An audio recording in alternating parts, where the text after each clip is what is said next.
धन्यवाद आप सबका अपना चैनल के मोहन जी पे मैं हूँ। और मैं बता दूँ आपको कि आज 25 मई है और भारत में छठे चरण की लगभग चुनाव की आधी प्रक्रिया समाप्त हो चुकी है। और ठीक 2 बजे के बाद लोगों की जहाँ तक रुझान से पता चलता है कि लंबे कतारें फिर लगनी शुरू हो गई है। तो 8 राज्य 58 सीटें आज चुनाव हो रही है। और यूपी में 14 सीट पे चुनाव हो रही है, हरियाणा में 10 सीट, बिहार में 8 सीट पे चुनाव हो रही है, झारखंड में 4, उड़ीसा में 6, पश्चिम बंगाल में 8 सीट पे चुनाव हो रही है, जम्मू कश्मीर में 1 सीट और दिल्ली में 7 सीट पे चुनाव हो रही है। बिहार में जहाँ तक बात मैं आपसे बिहार की करूँ तो बिहार में जो 8 सीट पे चुनाव हो रही है, शिवहर सीट है, पश्चिम चंपारण है, पूर्वी चंपारण है, वाल्मीकि नगर की सीट है, वैशाली की सीट है, गोपालगंज है, सिवान है और महाराजगंज की सीट है। तो मैं बता दूं आपकी कि जो 8 सीट है वो कौन सी सीट पे किस पार्टी के कितने उम्मीदवार चुनाव लड़ रहे हैं, मैं उसकी भी एक झलक आपको बता दूं कि 3 सीट पे भारतीय जनता पार्टी चुनाव लड़ रही है, 4 सीट पे जेडीयू चुनाव लड़ रही है उनके कोएलिशन की, और 1 सीट पे लोजपा। इधर कांग्रेस आज 2 सीट पे चुनाव लड़ रही है, वीआईपी 2 सीट पे चुनाव लड़ रही है और बाकी 4 सीट पे आरजेडी चुनाव लड़ रही है। और जहाँ तक मैं मतदाताओं के ग्राउंड जीरो से जहाँ तक मुझे सूत्रों के हवाले से पता चला है कि 8 सीट पे मुकाबला करा है।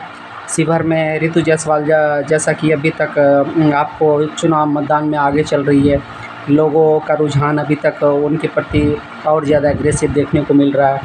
वहीं पश्चिम चंपारण, पूर्वी चंपारण में भी लोग सत्ता के खिलाफ वोट डालने के लिए घर से निकल पड़े हैं। थोड़ा गोपालगंज में मतदान की प्रक्रिया सुस्त थी, लेकिन ठीक दोपहर बाद वहाँ भी लंबी कतारें लगनी शुरू हो गई है।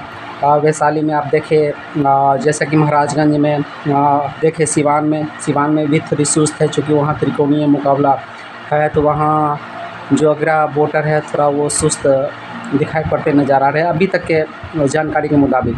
लेकिन वैशाली, महाराजगंज में जहाँ से ग्रीवाल चुनाव लड़ रहे हैं, आकाश सिंह वहाँ चुनाव लड़ रहे हैं और भूमिहार वोटरों का रुझान महागठबंधन के प्रति वहाँ अब फीडबैक मिलना शुरू हो गया है। जैसा कि वैशाली में मुन्ना शुक्ला के प्रति फॉरवर्ड वोटरों का रुझान दिखना शुरू हो गया है। और पूरे भारत के संदर्भ में अगर देखें तो ये कहा जा सकता है कि छठे फेज़ का चुनाव भी महागठबंधन के पक्ष में अभी तक ज़्यादा दिखाई पड़ रहा है। और मैं आपसे अगर एक बात करूं तो इस बार ईवीएम से कोई राजा रानी पैदा होने नहीं जा रहा है। ईवीएम से इस बार जनसेवक ज़रूर पैदा होंगे। और इसी छोटी सी जानकारी के साथ मैं अपने वार्ता को अभी समाप्त करता हूं। फिर मैं शाम के समय जब वोट समाप्त हो जाएगी तो जो जानकारी मुझे मिलेगी उसको मैं आप तक विधिवत शेयर करूंगा।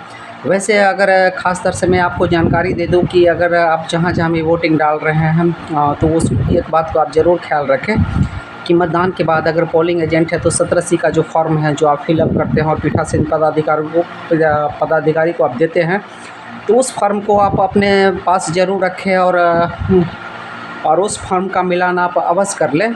और इस जानकारी के साथ आप सबका बहुत बहुत धन्यवाद।